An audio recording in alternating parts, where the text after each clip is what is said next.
अस्सलाम वालेकुम नाज़रीन, मैं हूं शाहीन अब्बास और आप देख रहे हैं 24x7 जो आप तक पहुंचाए सच्ची खबरें। आइए देखते हैं ये रिपोर्ट। अस्सलाम वालेकुम, मैं तहसीन साजिदा काचूगुड़ा कमेले के रहने वाली।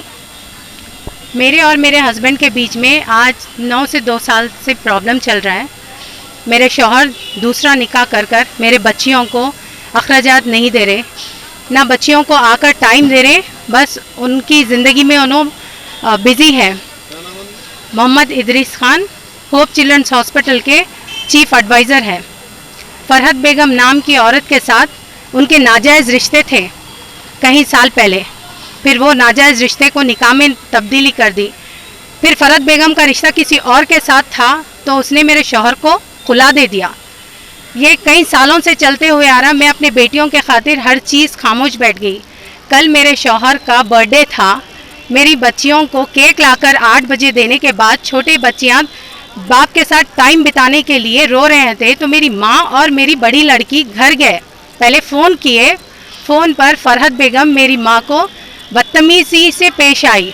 वही बात करने के लिए मेरी माँ, मेरी बेटी और मेरे भाई फरहत बेगम के यानी कि मेरे शौहर के घर गए, जहाँ पर फरहत बेगम को किराए के घर में रखा गया।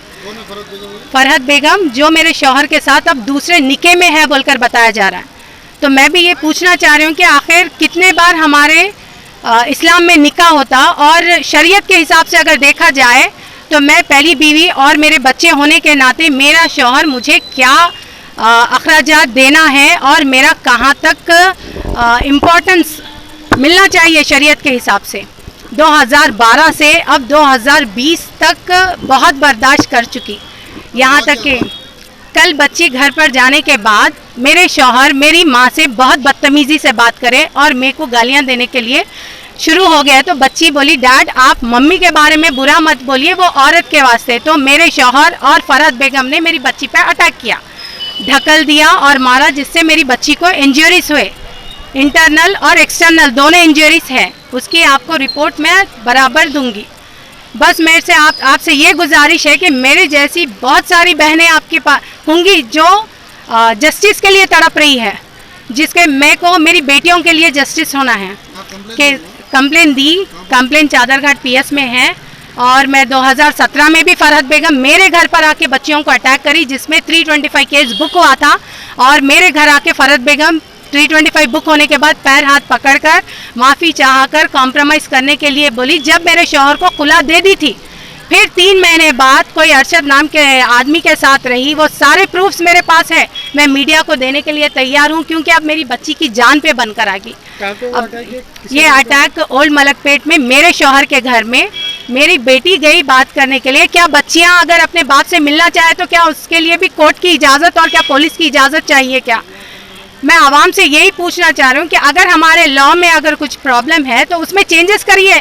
अगर दूसरा निकाह कर लिए तो क्या पहली बीवी और बच्चों को मेंटेनेंस नहीं देना, वक्त नहीं देना लिखा हुआ है क्या शरीयत में? तो आप लोग को टाइम दे रहे हो, आप लोग ना टाइम दे रहे, ना आ रहे, ना जा रहे। मैं 2017 में बहुत टायर्ड होकर मैं केस 2 वो भी 498 डाली, ना मेंटेनेंस डाली थी ना डीवीसी डाली।